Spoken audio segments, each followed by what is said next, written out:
Hey everybody, back at it again. This time the Transmaroado back here is giving me some fits with the air conditioning, so I guess you could say I'm having a lot of AC issues this summer, so it seems a bit of a hot topic. Anyway, besides that, I guess what's happened here is driving it the other day, looking at a car, potentially buy, but as soon as I left, hit the road, they got this disgusting smell of hot metal or burnt clutch or, burned up brake smell, and at that point the air conditioning wasn't working so great, so that tells me something has happened either with the brakes or something really bad with the car, or my AC compressor has seized up and burned the clutch up. So, well, fortunately, it was just the AC compressor. So I guess you could say driving a car without air conditioning is not cool. Okay, I'll stop. But anyway, the next thing is, you can get this thing torn apart. I'll show you how to get the compressor off this and get a car like this back on the road working AC if you want to check that out. I guess let's follow along.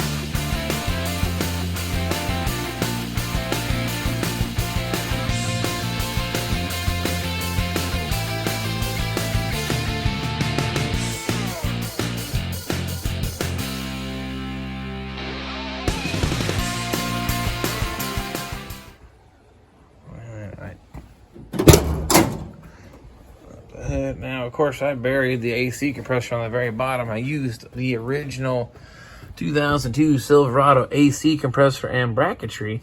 But if you look carefully here at the compressor clutch, that white band where it looks really charred and burnt, that was the smell I was getting. That thing was slipping and burning. So I'm going to say the end of this compressor should spin freely. I bet you it won't budge. And of course, you see all the paint down there, all the black specks from the compressor coming apart. So I need to remove the AC compressor from this car, get it out of there, and get me another one so I can get back to driving cool. Now, when I designed this car, I notched out the subframe ever so slightly to have clearance for the AC compressor to keep the low mount system on this, because I like the idea of it kind of tucked down out of the sight so you don't realize the car has air conditioning. But you got 2 lines, and there's actually 1 bolt here and 2 bolts in the front to remove to get that compressor off. So I get the belt off, get the lines off, and then get the 3 bolts out and see if I can't wrestle that compressor out, maybe up through this way, get it out of there. The first step's going to be is move the tensioner to get this belt out of the way. Cheat here and get my arm in here. Let's see if the tensioner moves easy. Still, that's a good sign. It didn't seize up. Hold the ratchet and pull the belt.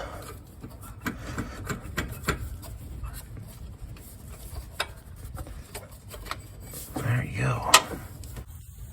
So the next thing I want to do now is get the 2 bolts, one for each one of the high side and the low side lines off that compressor. Now, of course, properly discharge the AC system first, and that way you can recover that refrigerant.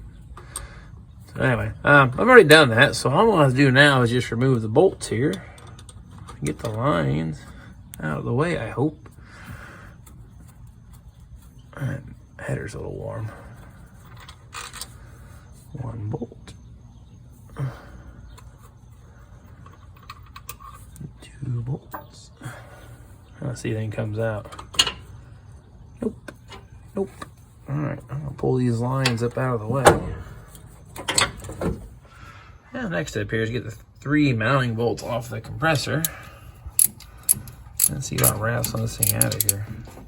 Now, this AC compressor, of course, it was the original from 2002 when this engine was assembled. I reused it because it worked for my purpose. Now, ever since I've had it on the car, it's been a little bit noisy, but the really cool part was, I guess you could say, or maybe not so cool, is that last week when I was driving it, the AC compressor got really quiet. So, typically things don't fix themselves. Well, in this case, it didn't fix itself. It got worse. For some reason, though, it did actually get quiet again for a while. So, I'm not sure why that is. I might take this compressor apart to see what's going on inside, as long as I don't hit for a core charge on it. But I guess we'll get it off here first and see what we're getting into. And so far, this job hasn't really been all that bad, even though it's on the bottom.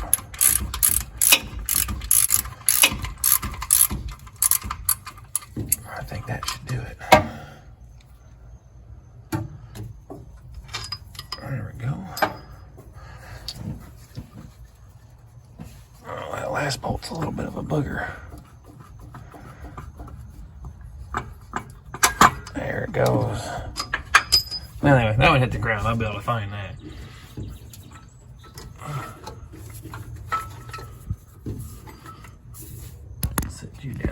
you go.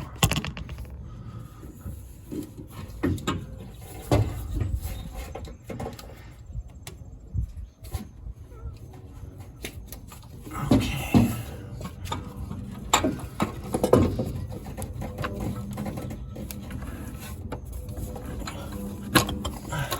Well, there we go. I'll spin you upside down 6 ways a Sunday, but it's out. It didn't break anything. We got about 10 minutes and invested in getting that thing out of there. Now, like I said, you'll see how this thing is severely discolored right through here. That should still be black when I painted it, but it got hot. That thing here, this should spin. It doesn't. It's seized up. So I'm gonna see about going to the getting place. I got enough numbers on here.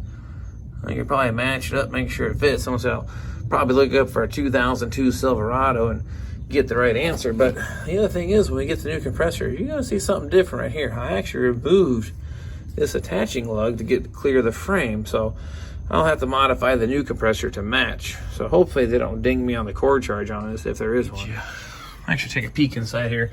One of the modifications I did, you'll see the frame is actually, of course there's some dye when the Freon was correctly released. Anyway, there's a notch here in the frame. I actually notched out the frame.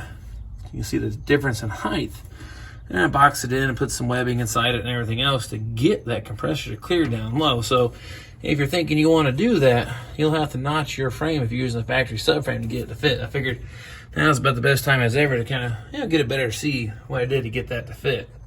So my next step here at this point is get on the old telephone or on the old interweb and see about acquiring me a new compressor and get some more Freon and a little more dye and oil too, in case I have any issues with it. So I guess I won't tag you along for that, but then when I come back, I'll have a compressor and we'll have to modify it and get that thing put back in there, see if we get making some cold air again. The plan is I need to cut this ear off this compressor so it'll fit on the mounts that I made for the LS swap for the Trans Am over here. So I'll just take the old death wheel, cut most of it off as I can, and clean it up with a grinder. So that's gonna be my next step, and then fill it full of oil and get it put back on and see about making some cold air again.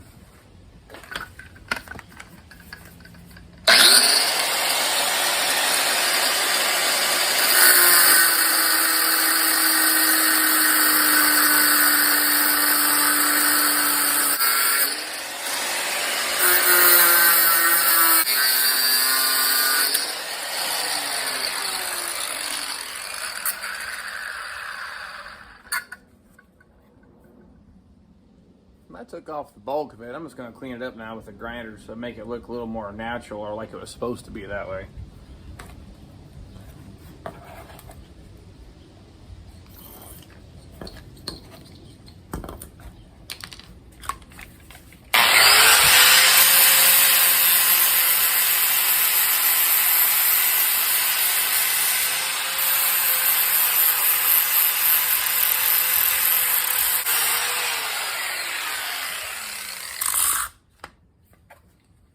You can see it doesn't look awful, but again, that sits on the bottom of the engine. You'll probably never see it anyway, but I needed to take that off so that it would clear the brackets that I made.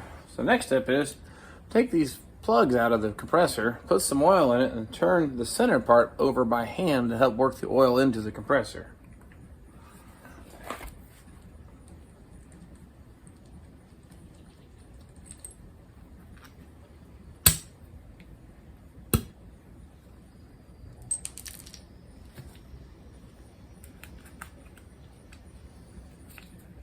I guess the question becomes, how much oil do you put in it?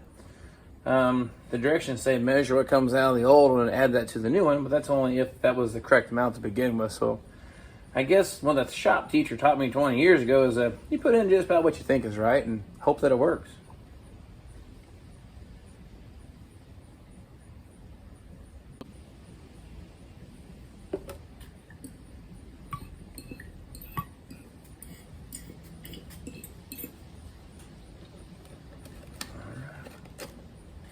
Well, go put it on the car. Installation is about the same as removal. You gotta snake it out past the hoses and the belts and brackets and everything, but the biggest challenge in this car is not to nick the paint or damage anything under here, because it's all freshly painted and super clean. So the last thing I want to do is ding the paint or damage that. So that's probably the most challenging part of this whole procedure, is getting it in and out without scratching anything.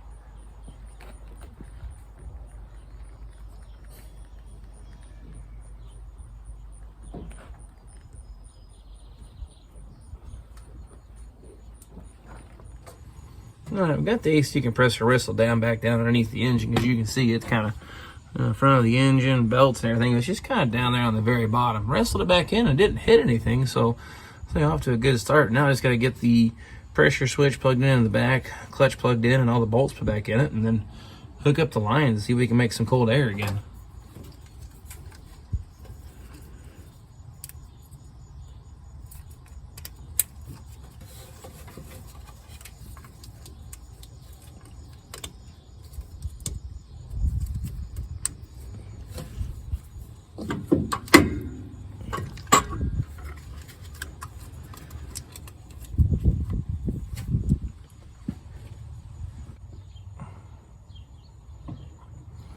Yeah, next step is, I guess you say, got the compressor.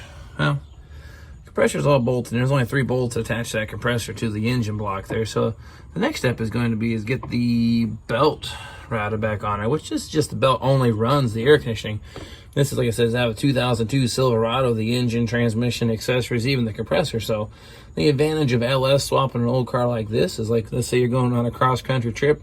I do take this thing to South Carolina here from Indianapolis, so if I have any issues, any of these parts in this engine, I go to the parts place or the get-in place and say, hey, I have a 2002 Silverado, I need this component. So parts availability is a lot better on something like this. So not only do you get fuel economy, air conditioning, and a nice ride, but hey, you can keep the car on the road too. So again, like I said, next step is I'll wrestle that belt back on there. Then I'll hook up the hoses on it, and then I guess it about wraps it up. I need to check. Make sure the belt sits fully in its groove, nice and flat, all around the whole thing. And then do the same to the crankshaft pulley. You need to make sure it's all the way on. And then on the top side of the tensioner. So let me check the other side.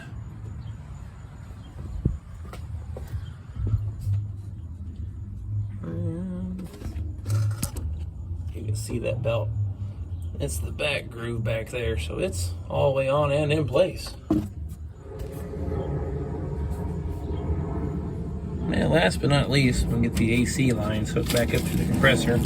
I originally disconnected or at least wrapped with some kind of tape to help keep some of the dirt or anything out of that system while I had it down for the trip to the park store. So really shouldn't have got too much crud in it, but get that ready.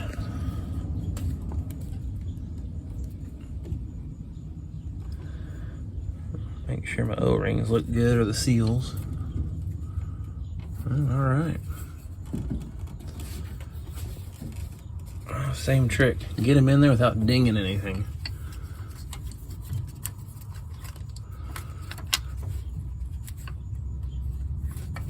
All right. 1, 2.